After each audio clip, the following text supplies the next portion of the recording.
This is an old fight of mine from around 2011, and I'm fighting a much taller opponent here. And what I'd like to do is highlight some of the mistakes that I was making, as well as a couple of the positive things, but mostly some of the mistakes. So I'm about 6'1", and he's 6'7", and you notice he's keeping long and a lot of distance here with those calf kicks and leg kicks. Now, this was before we really understood what calf kicks were in an MMA perspective. He was a Muay Thai fighter, so he'd been calf kicking everyone, I guess, his whole entire career. So you'll see here that I'm following him. I'm not cutting the cage off, and that means he keeps circling at his own will, and he keeps landing these devastating low kicks to my quads and my calves.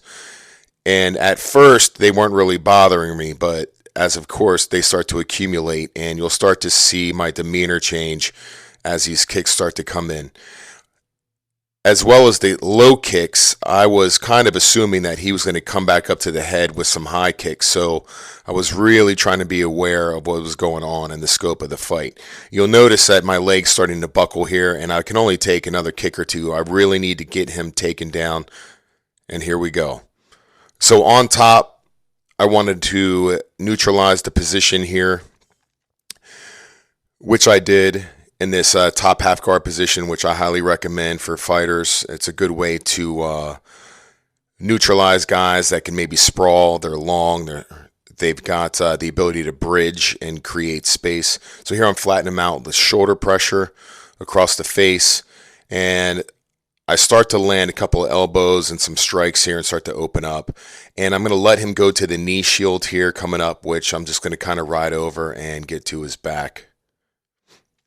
This was kind of a BS Americana here that I was trying to land. It really wasn't a formidable attack. It was just meant to create some space so I could get to my striking. There's the knee shield, and there I am getting to the back. Now here I am, I chin him back. This is something a lot of MMA fighters should be doing, is chinning back people from seatbelt positions from the back. I step over, and once again, I'm still just kind of neutralizing the position as I slide over into mount. The striking is here. We get him to start reaching. It's very important that we create space, as well as being careful that we're going to get bridged over. I decided to stay in mount with the head and arm triangle rather than hop off. That way I can keep the dominant position and get the tap.